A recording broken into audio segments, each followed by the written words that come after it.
Hello students, welcome to CATG online classes. In the last class, we have discussed about the Sustainable Development Goal and its basic three components.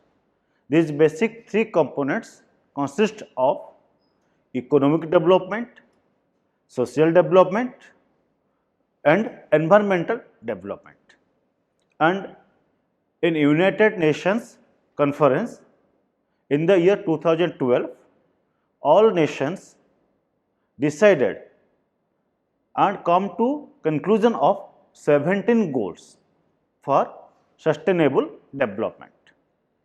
तो last class में हम लोग ने जो पढ़ा था 2012 में यूनाइटेड नेशंस का एक कॉन्फ्रेंस हुआ था एट रियो डे जेनेरियो में इन द ईयर 2012 एंड उसके अंदर सारे nation from world they combined in one platform and made decisions for sustainable development means आपका हर तरह का डेवलपमेंट हो, कोई गरीबी ना रहे, कोई भूखा ना रहे, सबको एजुकेशन अच्छे से मिले, इक्वल अपॉर्चुनिटी सबके लिए हो एंड एजुकेशन अच्छा हो एंड आपका जो डेवलपमेंट है ह्यूमन का भी हो, जो जानवर हैं एनिमल है उनका भी हो एंड जो धरती है एनवायरनमेंट है वो भी अच्छा हो, वो भी सुंदर हो, साफ सुथरी हो।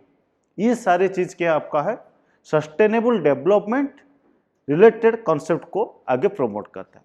जो बेसिक नीड आपका है जैसे economic development, social development and environmental development are the basic three components और एलिमेंट्स ऑफ सस्टेनेबल डेवलपमेंट। ये बेसिक मुद्दा था, बेसिक ऑब्जेक्टिव था जिसमें सस्टेनेबल डेवलपमेंट रिलेटेड जो गोल सेट किया गया ये सेट पॉइंट से सेट हुआ एंड इसके बाद इसके दौरान क्या किया गया, इसको 1700 पॉइंट्स में डिवाइड कर दिया गया टोटल डेवलपमेंट गोल स्ट्रक्चर को।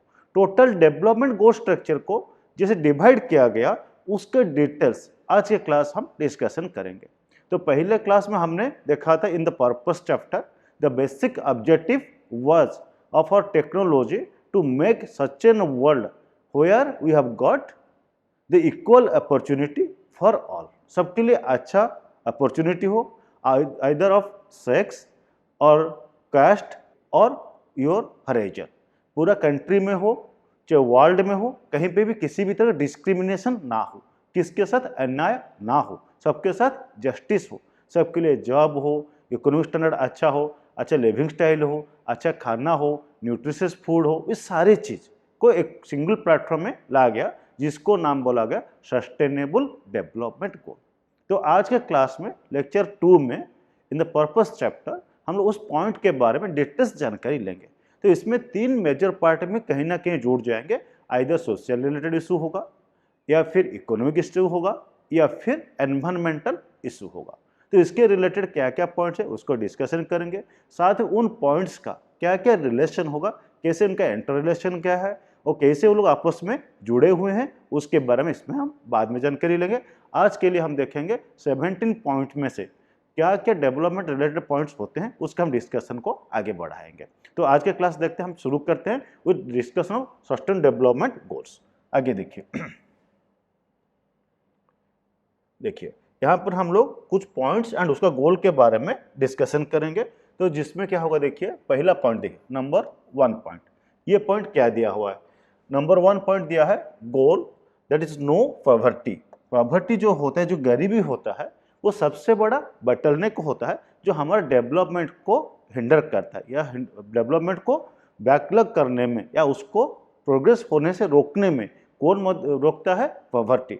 अगर गरीबी होगा तो क्या होगा, सारे चीज़ क्या हो समस्या में आएंगे। जिसमें पॉवर्टी अगर नहीं हटेंगे तो पॉवर्टी हटना जरूरी है, गरीबी हटना जरूरी है, जिसका डेवलपमेंट हो सकता है। जो पॉवर्टी होगा वो ऑल फॉर्म में हटना चाहिए। किस तरह का होगा, it should be and all type of poverty, किसी भी तरह का गरीबी होना नहीं चाहिए। आदमी गरीब कैसे होता है, बाय बात हो सकता है, गरीब फैमिली से किसने पैदा हुआ है वो हो सकता है, हो से सिचुएशन ऐसे कुछ हो, नेचुरल कैलेमिटी हो या फिर कोई आपदा आया हो, जैसे फ्लड आया, आपका अर्थक्वेक आया, ऐसे कोई सिचुएशन आया जिसके कारण उसका फैमिली मेम्बर्स खत्म हो गया, डेथ हो गया उनका, तो उसमें क्या होगा, वो गरीबी में आ सकता है। कोई अर्निंग पर्सन ना रहे, आदमी स्ट्रगल कर रहा है, इस तरह भी गरीब हो सकता है। हो सकता है उनके पास लो एजुकेशन हो, उनके पास जॉब नहीं है, जॉबलेस है, तो इसी तरह की चीज़ें हो सकता है। तो गरीबी का कारण कुछ भी रहे, आदमी गरीबी किसी भी कारण के बस बना हो, फिर भी इन लोगों को हटाना है।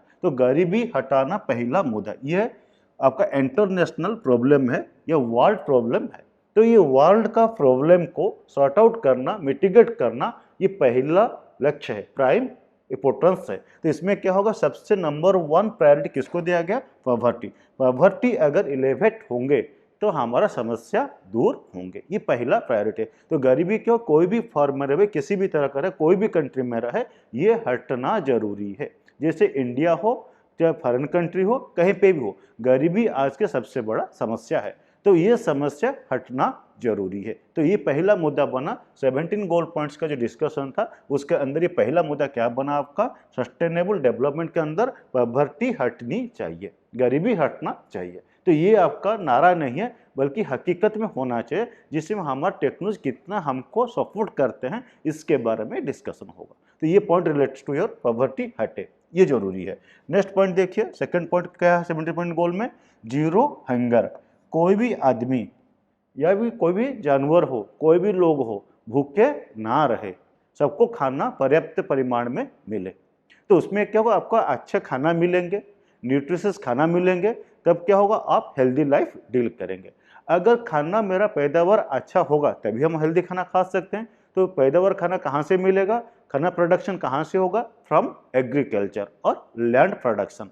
अगर एग्रीकल्चर में हमारा अच्छा खाना प्रोडक्शन होंगे, अच्छा क्रॉप्स बनेंगे, हेल्दी क्रॉप्स बनेंगे, तो उसका प्रोडक्शन क्या सबसे ज़्यादा होगा। इसमें रिसर्च यूनिट भी हुआ है, जिसमें क्या करते हैं, आपका जो चावल उगते हैं, धान जो उगते हैं, उसमें क्या होता है, चावल या धान उगाने के लिए क्या करते हैं हम लोग, लैंड को फर्टाइल करते हैं, उसमें सफिशिएंट मात्रा में आपका यूरिया वगैरह देते हैं, तो उसमें क्या होता है, अच्छा हेल्दी प्रोडक्शन मिलता है। साथ में जो धान का जो बीज होता है, जो सीड्स होते हैं, उसको भी हेल्दी बनाया जाता है। उस तरह का अदर कमर्शियल लेवल पे भी कुछ सारे प्रोडक्शन होते हैं। तो ये सब क्या होगा, आपका हंगर बढ़ाने के मतलब हटाने के लिए क्या होना, जीरो हंगर होना चाहिए। हंगर बिल्कुल हट जाए उसके लिए क्या होना चाहिए, हमारा पास जो फूड के लिए या खाने के लिए जो समस्या है, सबके लिए सिक्योर मोड में फूड मिलना चाहिए, फूड वेस्टेज ना आ जाए, सिक्योर मोड में फूड सबको मिले, ये जरूरी है। साथ में क्या होना चाहिए, बेस्ट न्यूट्रिशन फूड मिलना चाहिए। इसमें क्या, अगर हमारे पास न्यूट्रिशियस फूड नहीं होंगे तो क्या हम लोग बीमार हो जाएंगे। तो इसलिए न्यूट्रिशियस फूड होना चाहिए।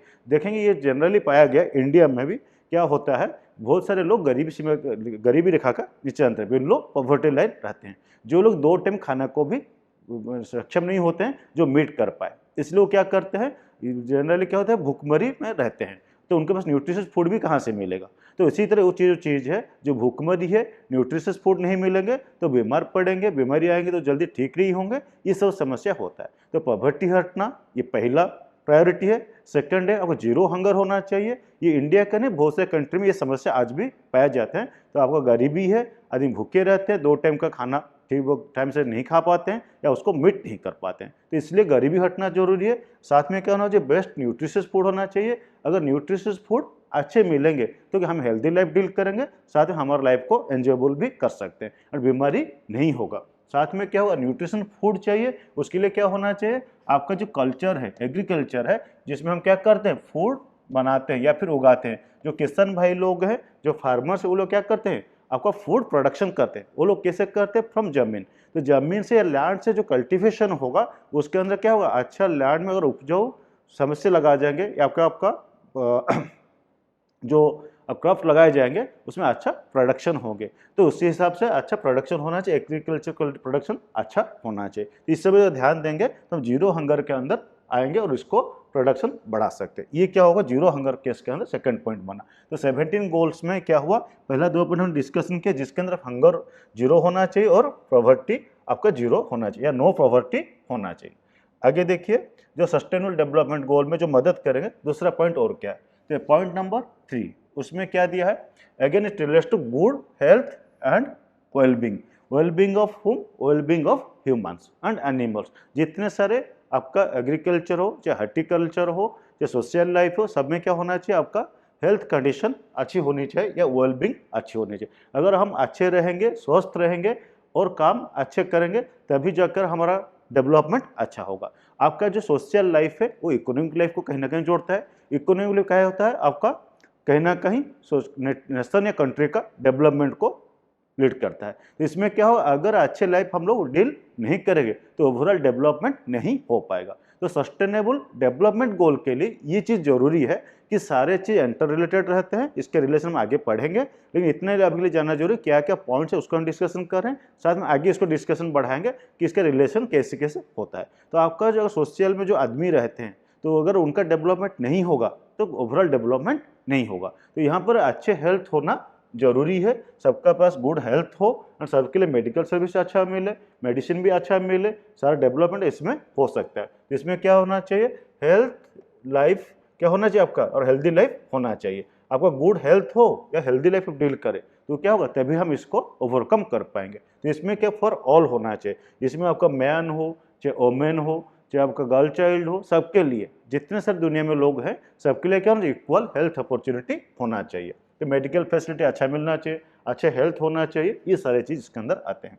नेक्स्ट पॉइंट देखिए आपका पॉइंट नंबर 4, जिसमें सस्टेनेबल डेवलपमेंट क्या दिखाता है, क्वालिटी एजुकेशन। अगर एजुकेशन आपका अच्छे नहीं होंगे तब क्या होगा, हम लोग ज़्यादा डेवलपमेंट नहीं कर सकते। कहीं पे रिसर्च में ये दिखा गया है, जो पॉवर्टी होती है due to ignorance of people, और एजुकेशन अच्छे होंगे हम अच्छे लोगों को इलेक्ट करके डेमोक्रेसी कंट्री में भेज सकते हैं। और उसमें क्या होगा, अच्छे लोग अगर जाएंगे किस में, डेमोक्रेसी में, तो अच्छा पॉलिसी बनाएंगे एंड कंट्री का ओवरऑल डेवलप होगा। तो एजुकेशन बहुत सारी चीज़ों को क्या कर सकते हैं, रिमूव कर सकता है। तो इसीलिए एजुकेशन बहुत ज़रूरी है एंड ये अगर सबके लिए इक्वली अवेलेबल होगा तो हमारा गरीबी भी हटेगा, इकोनॉमिक डेवलपमेंट होगा और सस्टेन डेवलपमेंट में भी मदद करे। तो education plays vital role in development of the system. तो सस्टेनेबल डेवलपमेंट के हिसाब से इसको भी प्रायोरिटी दिया गया एंड क्वालिटी एजुकेशन सबके लिए होना चाहिए। ये क्या है आपका पॉइंट नंबर 4 से डील करता है, लर्निंग अपॉर्चुनिटी फॉर ऑल होना चाहिए।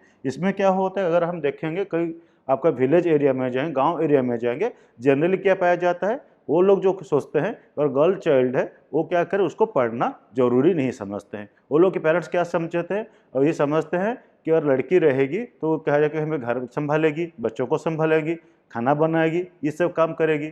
अगर वो काम में चली जाएगी तो ये सब काम कौन करेगा।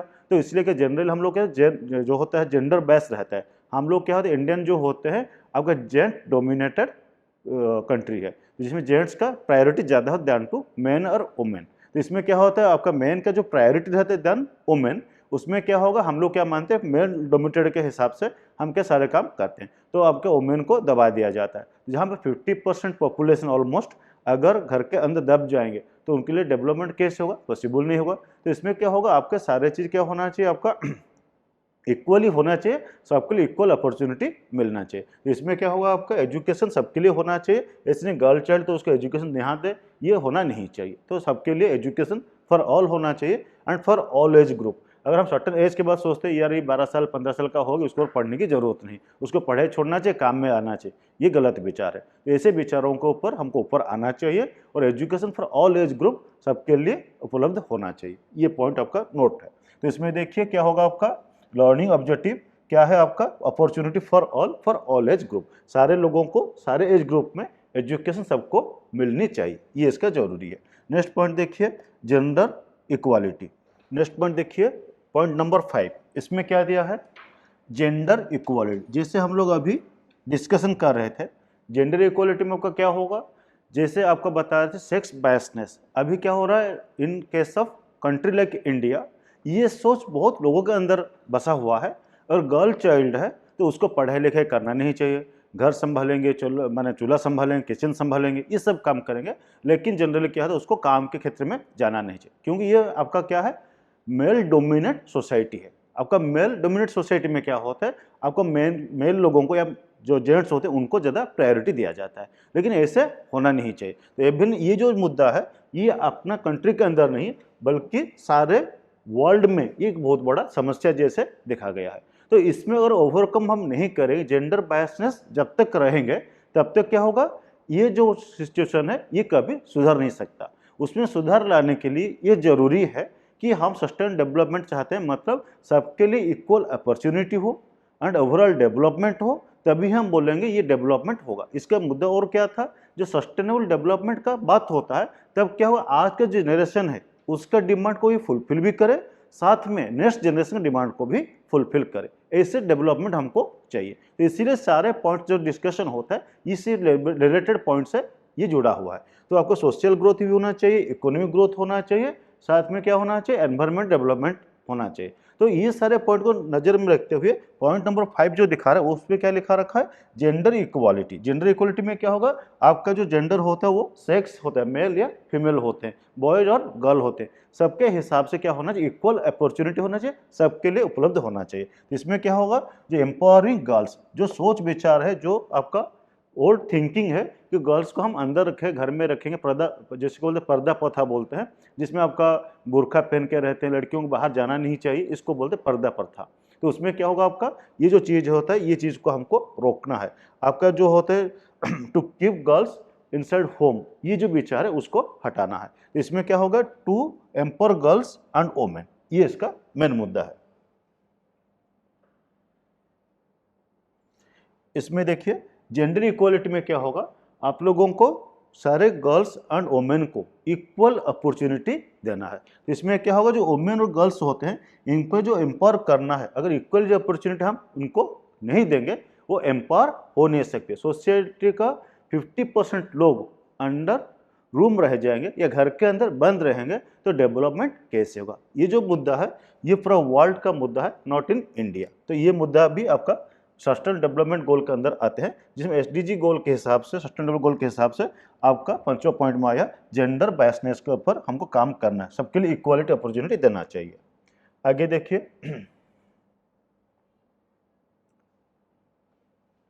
नेक्स्ट पॉइंट, नेक्स्ट गोल क्या है आपका, नेक्स्ट गोल आपका है पॉइंट नंबर 6 में क्या गोल दिया है, क्लीन वाटर एंड सैनिटाइजेशन। तो अगर आपका क्लीन वाटर सैनिटाइजेशन होगा तो हम लोग ज़्यादा हेल्दी रहेंगे एंड एक्वेटिक लाइफ जो है, पानी में जो लोग रहते हैं जानवर लोग, उनका भी फायदा होगा।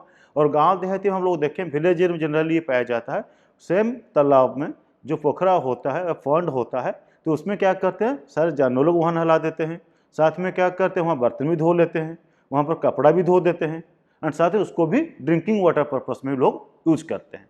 तो ये जो होता है एजुकेशन का लैकिंग से होता है, नॉलेज नहीं होता है, लोगों को पता नहीं, जैसे हम बीमार हो सकते हैं, डायरिया हो सकता है, बुखार आ सकता है, बहुत सारी बीमारी हो सकते हैं। तो इससे बचने के लिए हमको क्या चाहिए, क्लीन वाटर चाहिए, सैनिटाइजेशन चाहिए। तो अच्छा क्लीन वाटर मिलेंगे, सैनिटाइजेशन होगा, साफ सफाई रहेगा, तो हम क्या कम बीमार पड़ेंगे या बीमार ना भी पड़े। तो ये सब चीज़ को ध्यान देने की जरूरत है, जो कि लैकिंग है सब जगह होता है। तो इस चीज़ को हमको क्या करना चाहिए, हटाना चाहिए। तो क्लीन वाटर और सैनिटाइजेशन होना चाहिए। इसमें क्या होगा, सस्टेनेबल डेवलपमेंट के अंदर ये मैनेजमेंट का पार्ट है, जिसमें क्या वाटर मैनेजमेंट होना चाहिए, अच्छा वाटर मैनेजमेंट होगा, साथ में सैनिटाइजेशन फॉर ऑल। ये जो पानी का सप्लाई होना चाहिए, अच्छे क्लीन वाटर, साफ सुथरा वाटर सबके लिए मिले, उपलब्ध हो, ये जरूरी है। तो ये सारे कैसे पॉसिबल होगा, आज पर sanitization, water management system and clean water सबके लिए उपलब्ध हो। ऐसे नहीं हो कोई डिस्क्रिमिनेशन हो, ये तो अपर क्लास का आदमी है, ये लोअर क्लास का आदमी है, तो उनको नहीं मिलना चाहिए, हमको मिलना चाहिए, ये सब होता है। सोसाइटी जनरली क्या होता है, ये चीज़ें पाई जाती है। अगर कोई पे फंक्शन आप देखेंगे तो ये हमारा फैमिली मेम्बर्स है, ये अच्छे लोग हैं, ये मिनिस्टर लोग हैं, ये अपर क्लास का लोग हैं, उनको अलग ट्रीटमेंट मिलता है, वीआईपी ट्रीटमेंट मिलता है और बाकी लोग अलग ट्रीटमेंट मिलता है। इससे डिस्क्रिमिनेशन होना नहीं चाहिए। तो सोसाइटी में क्या होना चाहिए, सबके लिए इक्वल अपॉर्चुनिटी होना चाहिए, तब जाकर हम क्या कर डेवलपमेंट अच्छा कर पाएंगे। ये इसका मुद्दा है। नेक्स्ट पॉइंट देखिए, पॉइंट नंबर 7। इसमें क्या दिखा रहा है, affordable and clean energy.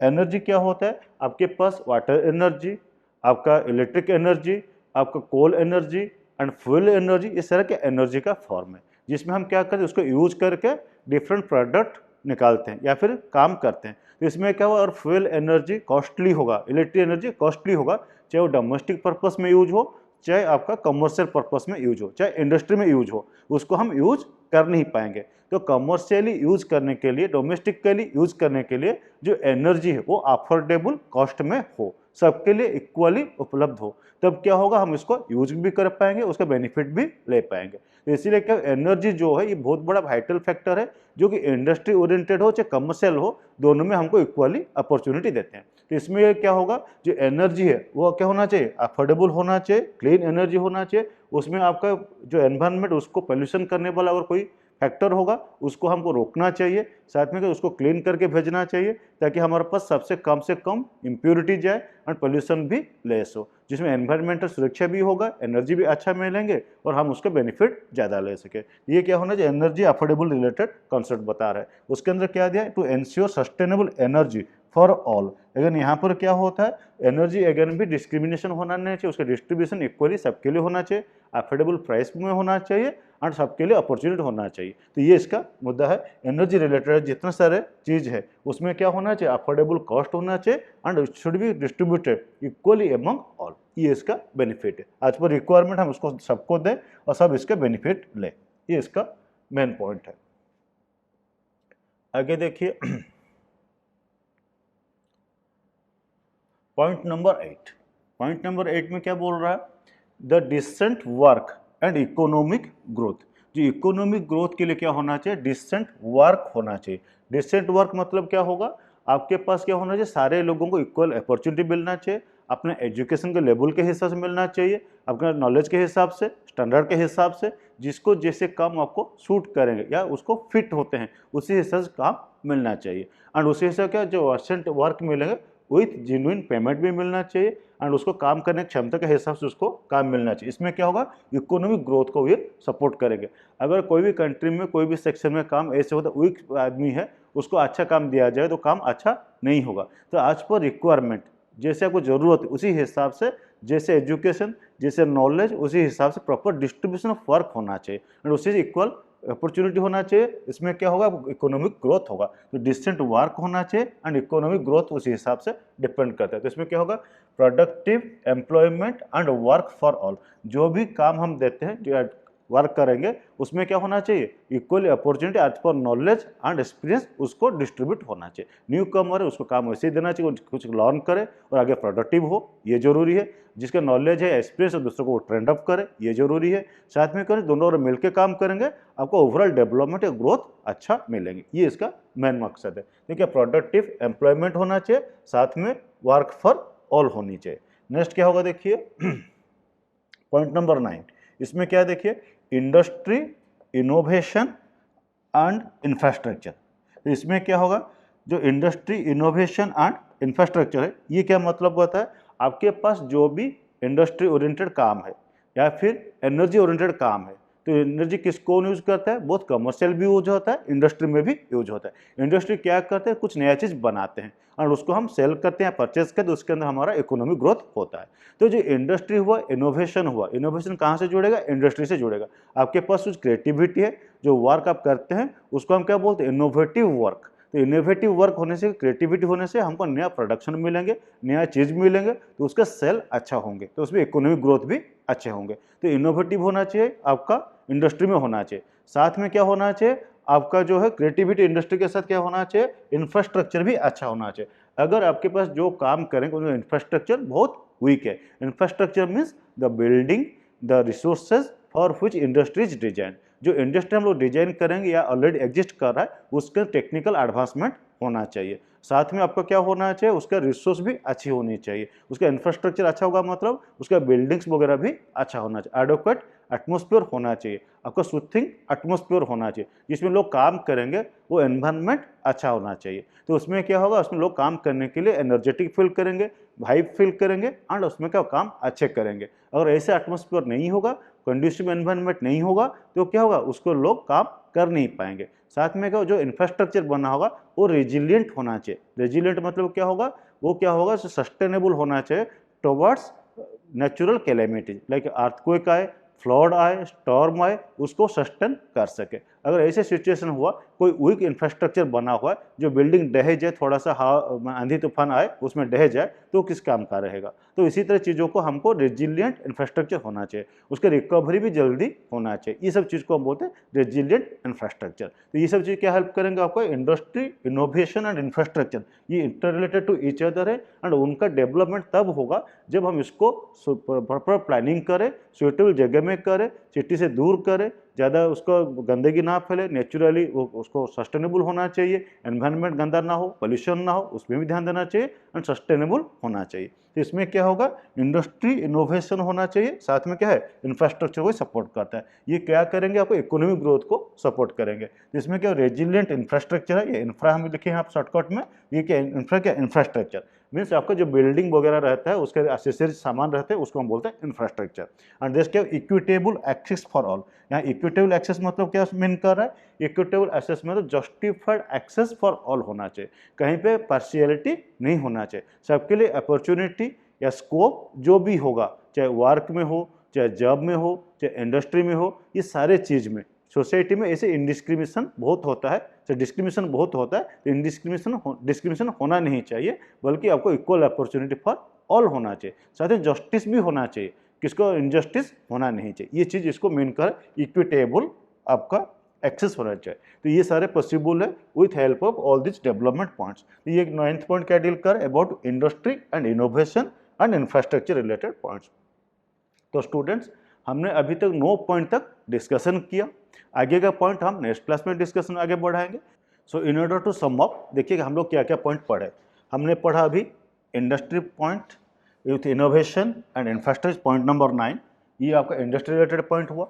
Next आपका decent work for and economic for all, ये रिलेटेड टू सोसाइटी, ये चीज़ होता है। तो हम लोग जो पॉइंट पढ़ रहे हैं, तीनों पार्ट में मेजर डिवाइड करेंगे, society, industry, society, economic and environment. तो ये एनवायरनमेंट और इकोनॉमी रिलेटेड पॉइंट हो गया, जिसमें हम 9th पॉइंट पढ़े। 8th point society related point होता है।